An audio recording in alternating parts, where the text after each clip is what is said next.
App install advertisers. History shows your costs are going to be going down 14% in the month of August, but it's not all sunshine and rainbows. There's going to be some chops along the way. In this episode of the Paid Traffic Forecast, we're going to talk through what the next 30 days look like for you, the hot spots and cold spots you need to pay attention to, what the projection models say your results could look like, and the 3 plays you need to focus on if you want to maximize your results and prepare for the future.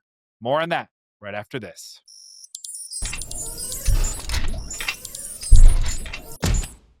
Hey there, and welcome to the August 2025 Paid Traffic Forecast for App Install Advertisers. My name's John Belcher. I'm the founder here at Decyphered. That's Ross Pietersen, the head of media buying. And we're excited to dig in and talk with you about what's around the corner for your campaigns in August. All right, quick overview. We're going to go through 4 things. August outlook, what the last 5 years tells us likely in store for you as an app install advertiser. The hot spots and cold spots you need to pay attention to and the actions you may need to take. What the projection models say your numbers could look like depending on what you focus on.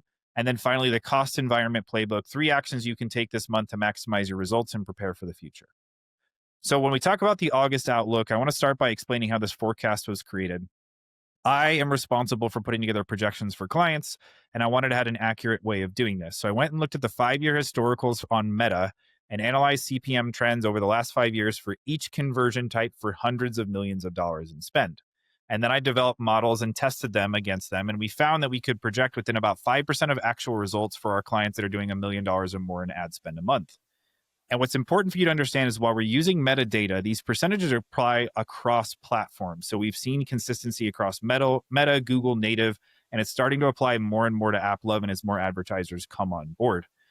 What I want you to understand is this is a forecast, not a prophecy. So just like the weather forecast, we could say it's going to be sunny and it rains, and we could say it's going to rain and it could be sunny. Our goal here is to give you an understanding of what's coming up, but things can change. So let's talk about what's actually in the forecast for August.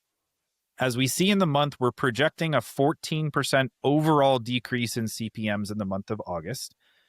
But there's some things that we have to pay attention to along the way, which Ross is going to talk about in a second. But what I want you to really understand is, on the whole, over the last 5 years, CPMs have decreased 14% in the month of August. I know you as a performance advertiser don't care about CPMs, you care about CPAs and ROAS. But what's important for you to understand is there's a linear correlation in the change in CPMs to your CPAs and your ROAS. As CPMs drop 14%, it means for the same amount of ad spend, you're going to be able to reach 14% more people. And the reason that's important is because when you can reach more people for the same amount of spend, that means more people are going to enter your funnel, which means that you will see the results drop to your bottom line as long as performance stays consistent. And so seeing this big picture is really important, but I don't want you to think, hey, this is all going to hit our bottom line right off the bat. Because as you can see, while this downward trend is here, there's a big camel hump in the middle of the month. And I want to have Ross go through and talk about those with the hot spots and cold spots. Perfect. So just so we can get an idea of what these things are, John, hot and cold spots, essentially what we've identified is these scenarios where there's a drastic change in cost in a very short period of time. Quite simply, if we're seeing a drastic change, and that's an increase in a short period of time, we're calling that a hot spot. If we see the converse, where there's a drastic change and decrease in cost in a very short period of time, that is a cold spot. So let's just have a look at the dates we've identified for these hot and cold spots for the month of August. There are 3 of them. First one being a hot spot, which is the 14th of August, and the 2 cold spots are the 22nd and the 28th of August. If we have a look at the overall graph for the month, you'll see these significant changes. The first being the hotspot on the 14th, where you'll see a sharp increase in CPMs in the forecast. The second one, which is a very short span where there's a decrease, but this is in the middle of the camel hump on the 22nd. And the last being the 28th, which is the most significant, which is a cold spot on the 28th of August coming down for the next couple of days. So those are the 3 major events that we've highlighted for this month with this major camel hump. Great. So let's go ahead and talk about what these things mean. What are how do the people understand what they are, and then what are the actions they need to take? Perfect. So I think let's quickly have a look at a hotspot, and the 2 sort of identifiers here. Let's look at the sign of a hotspot and the result. So hotspot, as we said, short period of time, increase in cost. And what that'll feel like is there's an increase in your cost per install that goes up. Now, we'll see here on our slide deck here, there are two names where we call uncontrolled and controlled, John. And I think it's important that we just quickly touch on this idea of a controlled and an uncontrolled advertiser.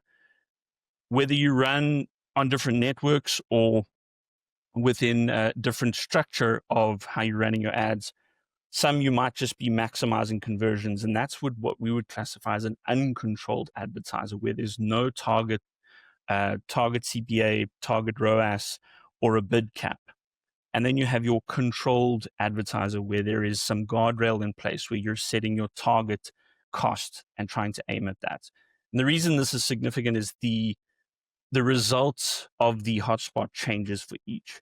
For an uncontrolled advertiser, generally what you'll see in a hotspot is an underspend. What that would look like in real life is if you set a daily budget of $100 a day for an ad set or a campaign, underspend would be maybe only 60% utilization of that budget. Whereas for a controlled advertiser, where you've got a target cost per action, you would either see a large underspend or a complete spend stop where an advert cannot tolerate those costs. And I think this is important for everyone to understand. For our biggest clients, like, we're running the two types of campaigns depending on the platform, right? Facebook and AppLovin, we run more uncontrolled, where Google, we run target CPAs. So we're tracking these things on a daily basis. And so this is how we've been able to see is on our uncontrolled campaigns, we see that reduction in spend. Sometimes it's 10, 20%, and sometimes it's larger than that. And then with the controlled, we have that bigger underspend or complete stop spending, and that kind of determines the performance level of the ads themselves.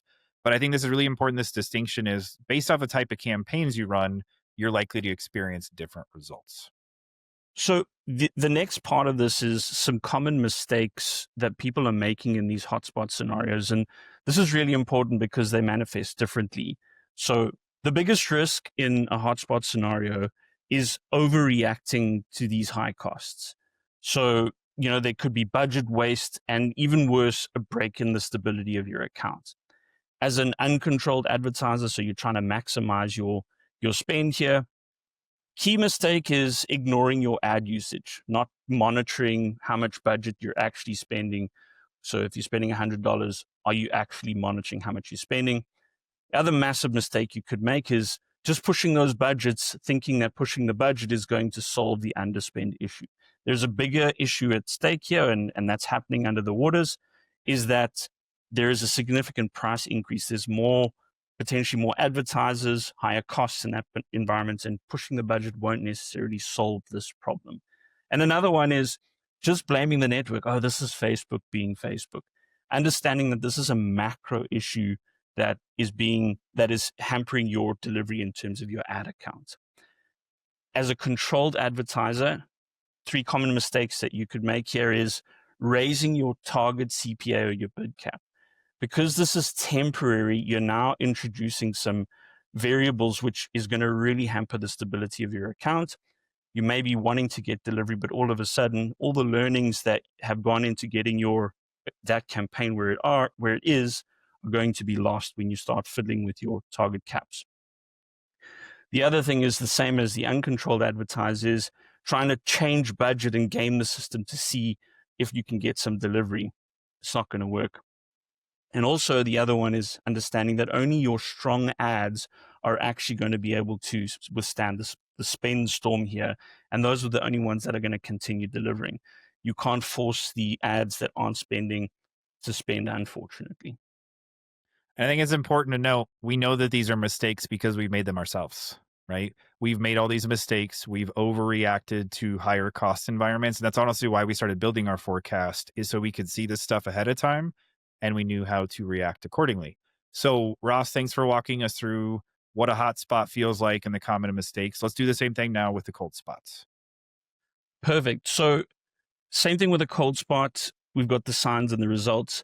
Cold spot, this is one where people might make a mistake where it's better because we've got a loosening up of spend. Here, you're likely to see a significant overspend because all of a sudden the constraints for spending are now being removed. But the result of this is a significant instability, especially if you start introducing your variables of making significant changes. So we're definitely going to be seeing overspend. That's a sign of what the cold spot feels like. And the result is some real serious instability. And if we go and look at what that looks like in terms... Before we go to the next one, I want you to explain here really quickly. So the sign with a hot spot is that our cost per install goes up. Mm-hmm. In a cold spot, you would think the opposite is the cost per install goes down, but it doesn't. And I want you to explain really quickly here, what is it about these camel humps that cause the overspend to be the sign? And once again, just leading, like, we've seen this because we've done it. There's this 7-day window of how these ad platforms are making decisions, and that leads to this. So can you explain what we've seen?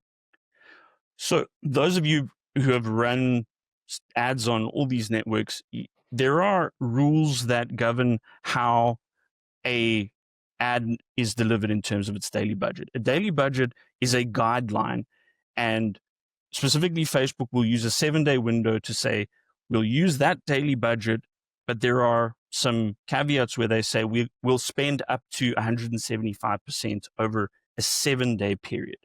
And this is where this looseness of over delivery comes from, where what happens is when the constraints are loosened, all of a sudden within that 7-day period, they're allowed to overspend on your budget. The problem with overspend is that overspend is now messing with your results and the stability. You're keeping your daily budget where it is based on the performance of your campaign. When you're significantly overspending, not because you want to, all of a sudden this can really mess with your performance. And that is built into these ad networks based on their spend engines and rules, is you're all of a sudden getting significant overspend where you didn't anticipate it because now those constraints have been removed. They're allowed to, but that doesn't actually match what those ads need to get and deliver results. Perfect. All right, let's talk now about the mistakes in the cold spots. So just like our hotspots, this is really trying to create stability, but here the huge risk is overreacting to overspend. What you have a huge risk of doing here is extending the period until you get recovery, and you could also potentially completely ruin your account stability and its ability to produce results. So those of you running uncontrolled campaigns, if you're again ignoring your budget usage and when that overspend is happening, not paying attention there, you potentially also make drastic budget changes as a reaction. So you might think, man, this is a really good opportunity to put on some extra daily budget as you go down the hill. Real big mistake. Your job here is to try and stabilize everything. And the other thing is scaling too early before this kind of overspend has stopped. You're needing to make sure you're allowing for some stability to happen before you start making your changes again. As a controlled advertiser, again, same thing, ignoring that overspend, drastic bid changes as a reaction. We touched on that, both whether in a hotspot or a cold spot are huge mistakes. And also, you might potentially, and we've made this mistake, if you get into the scenario where you've had ads stop spending, you may end up rebuilding that ad campaign and trying to scale it up too fast, too quickly, which actually ends up breaking the results, the performance completely in the end anyway. Yeah, and so to come back and summarize here, avoiding overspend is almost impossible, right? You set budgets back here inside of this higher cost period. So anything that's left is going to spill over. And when you're looking at this, you're saying, hey, our performance is going to get better. It's actually going to get worse before it gets better. That's really what's going to take place. And so I think what's important here that Ross hit on is we've learned just let the overspend happen. Understand the time frame until you're going to see the better results is typically going to be a couple days longer than you want.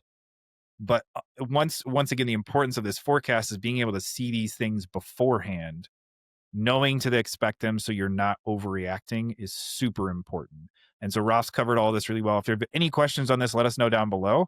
But I think talking about the ability to anticipate stuff so you're not overreacting is one of the most important things that we've done and why we built this forecast.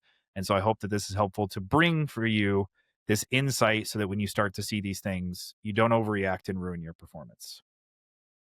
Anything else you want to add, Ross?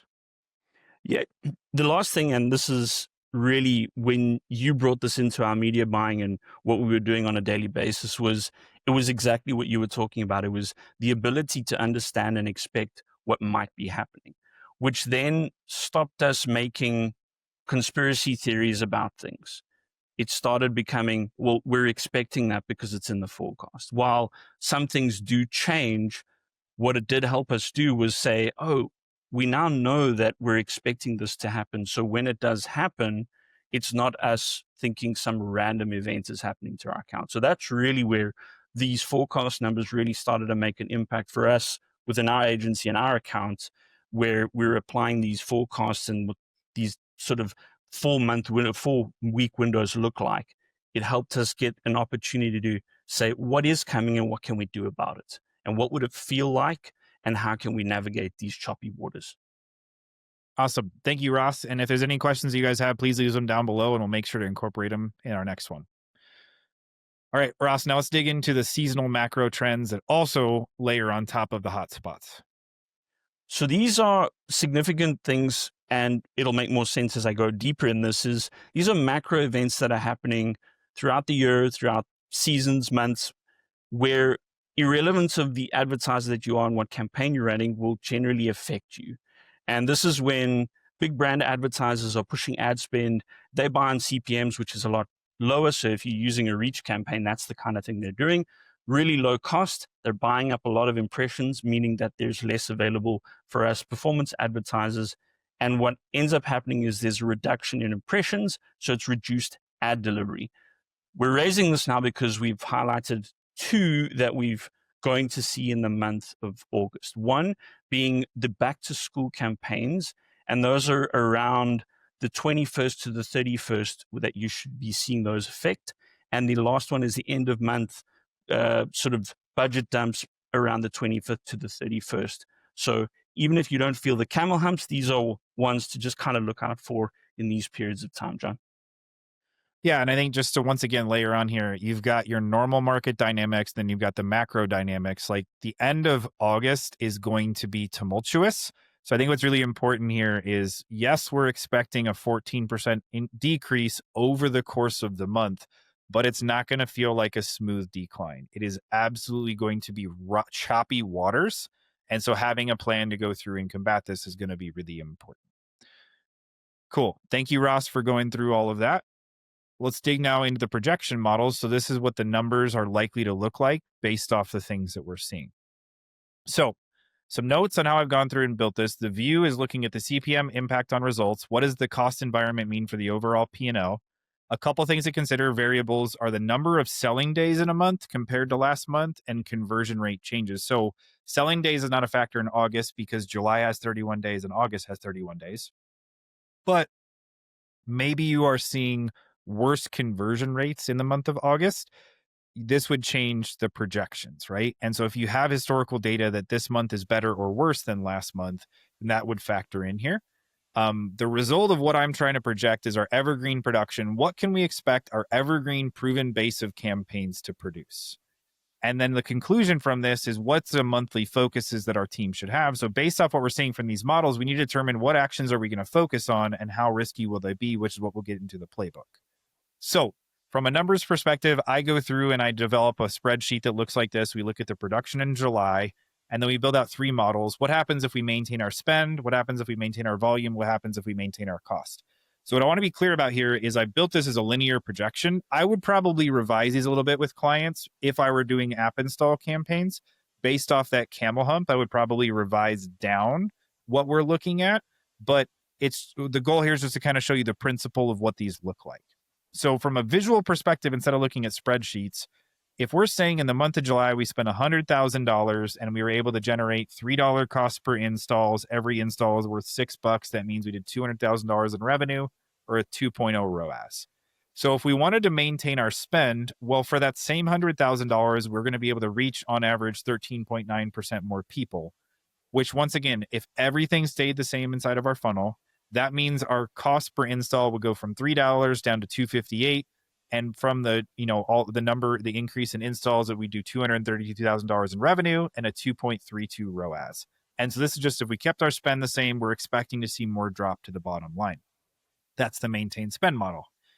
If our client said, hey, that's cool, but we'd rather maintain the same amount of volume, for some reason we can't scale something, cool, no big deal. What we're actually going to do is, since we've seen this increase in impressions, we're actually going to shrink the number of impressions back to the same amount that we were expecting, that we had in July. And so we're expecting that we can actually decrease our spend 26% to maintain those same number of impressions. So we're probably going to have to spend about $74,000 to hit that same $200,000 in revenue, where our cost per install would drop to $222 and we'd have a 2.7 ROAS. And so this is, once again, maintain the same volume and just put more money in the bank. That's an area of opportunity for this month. The final one would, if a client said, hey, we want to maintain the same cost per install, so we're willing to push deeper into this. Well, in theory, we could move up to $135,000 in spend at that same $3 cost per install, which would deliver $270,000 in revenue at that 2.0 ROAS. These are some of the models that we work through. And the reason here is we want to give our clients a choice. What should we focus on this month? Trying to maintain that same spend on a daily basis, trying to maintain the same volume, trying to maintain the same cost, showing them the outputs. They get to pick the model, and it's going to help us understand what do we need to do to ensure that we're trying to hit those results on a weekly basis, on a daily basis. We're able to adjust our actions to meet that. It also helps us determine our focuses for next month, and that's where I want to talk through as we talk about prepping for the future. So now is the time in this lower cost environment that we can focus on the riskier tests that, if they work, are going to pay dividends as we get into the higher cost environments at a different time in the year. So let's go through and let's talk about the cost environment playbook. Every month, we want to try and give you 3 plays that you can run. Since we're in a low cost environment, we're going to take higher risk actions. And I've built these in regards from high lift plays to medium lift plays to low lift plays. And so for high lift plays, these are going to require the most work. So we're going to talk about new funnel testing. For medium lift plays, new platform testing. And then for low lift plays, fallback ad testing. So when we talk about new funnel testing, this may not apply to you when it comes to your app installs, because you may have a very simple process where it's just, if you're, it's a game, okay, it's an ad straight to the app store, cool, no big deal. I'm using an experience from our past where we were working with a financial tech group that has an app. Basically, people were installing the app to set up a bank account, and they have to fund that bank account to be considered a customer. So what we did in an environment like this is, instead of driving them straight to the app store, we saw that our fund rate wasn't very good. So I said, hey, why don't we adjust this and create a funnel where they go from an ad to a sales page? And then on that page, we used a branch IO link to tie everything, kick them over to the app store after they consumed everything. This forced our cost per install up, as you would imagine, but our cost per funded account went down by 60% because there was now more context that fit with the ad that explained the utility of the app. And so I think this is really important. If you have a funnel that makes sense to go through and deviate from the direct install, your cost per install is not likely, I can almost guarantee it will go up. But if you can focus on the utility parts of your app that getting people to monetize, right? The event that most people need is not the install event, it's a later monetization event. This is an opportunity to do that. You could do it with landing pages, with branch. You can do it with canvases on Facebook, any of those types of things. But this is that time to test something that's completely new and different, and it could totally flop, which, once again, that's why we're testing in a lower cost environment, higher risk, but it also could be a game changer for you the way that it was for us with this particular client. And so this is one thing to go through and plan out. And then once again, it's high lift. It's going to require time, effort, and energy, brainstorming the strategy, coming up with the content, producing the content, getting all the technical pieces in place, but it can be a massive win for you. And if you start at the beginning of the month, this is that opportunity. You could launch it by the end when you're starting to really see those better costs as we move into September. Second middle lift play for you is new platform testing. So I use a graphic of the Oregon Trail. This is kind of blazing into the charts unknown, right? And so what's really important for me when we talk about new platforms, this is about incremental growth. So moving new platforms is the best way to continue to add new customers to your customer base and avoid overfishing. As we start getting into spending $500,000, $1 million a month on an ad platform, you just start to see repeats going up. And it happens across the board. Even if you're spending millions of dollars in a market with millions and millions of people, you're just going to be overfishing. So by adding new platforms, this gives you that opportunity for incremental growth and to reduce overfishing by overspending on one platform. There's 3 ways that we prioritize campaigns. The first one is same creative type. So if you've had success with vertical video ads, prioritize platforms that allow you to leverage those same types of ads. As an example, if you're having success on Meta, go try it on Twitter. We've had success with app install campaigns on Twitter because we can target people really dialed in. It's an area of opportunity. If we can use those same ads and do those install campaigns, that can be successful. Priority number 2 is intent. So if it's not the exact same campaign type, but it allows you to target by intent using search, keyword targeting, or follower targeting, that's a really good opportunity. So if you haven't done Apple search ads, go do that, right? This is that area of opportunity. And once again, I'm going to throw out Twitter here. Being able to leverage follower targeting is a really big area of opportunity, that if people follow this CEO or this app or these influencers in this space, you know that they're a good opportunity for you to go target. This would be kind of that priority number 2 on your list. And then the final is priority number 3, new creative types. So finally, prioritizing platforms that require new creative development that's untested. So for us, we always start our advertising with videos on Meta, and then we migrate to Google and AppLovin, and then we focus on developing image and advertorial on Facebook that then gets migrated to native and display. So for us, this would be Meta to Google AppLovin. We would look and see, is there anything we can do here with search or keyword targeting or follower targeting? And then finally, we move into that image and advertorial. And that's kind of the area of opportunity for you as well, is to continue to move. I would probably say native and display would be the third piece that most people would go towards. But if you have proven video angles that you can translate into image and advertorial, that's a really good area of opportunity. And then the final piece is something that Ross and I brainstormed a while back, which we call fallback ad testing. So these are ads that worked in the past, but they had to get turned off during higher cost environments. And so what we do is we start with criteria. Hey, we want to build a list of ads that spent more than $5,000 in the last 180 days, but have been turned off. And from that, we'll develop a priority list. And obviously, you can do this with more than spend, right? So they did a spend and our CPAs were within 30% of our target, whatever it is. You're going back and you're developing a list. You're prioritizing that list, focusing on batches. We utilize sets of 3 with the top spenders or top performers first. And the goal here is to launch these over weeks, not hours. So if we have 30 ads that pop up in our fallback ad testing, that's going to be 10 weeks of testing. Or if we do 2 sets of 3, it'd be 5 weeks where we're launching 6 at a time. Focusing on parsing them out, because the goal is to have as many of these angles running at the same time. That's going to help you maximize your results. Ross, anything you want to add with the fallback ad testing process? No, I just think it's a really good exercise. And when you and I worked on this, it really helped us focus on the fact that, man, looking back at some of the creatives that have worked and making a stockpile of those, and maybe just in a season that didn't work out, but it is really like finding money in your pocket. These have been really valuable for us, going back, sometimes rediscovering some different angles, and taking it back to your creative team. It's almost reminding you, man, that there's some really awesome stuff that you guys have produced with some results. And that is the key part, is kind of picking those criteria and making a list. But this is a really, really valuable exercise that has multiple benefits, especially from our side. We found that this is not just, pulling out stuff that doesn't work, but pulling out stuff that has really performed in the past and putting it back in the mix, just because maybe either there's a high cost change or there's a change in seasonality, and all of a sudden we've had some ads come out and crush it again with the second wind. Beautiful. So that's the 3 plays that we would recommend running in this low cost environment.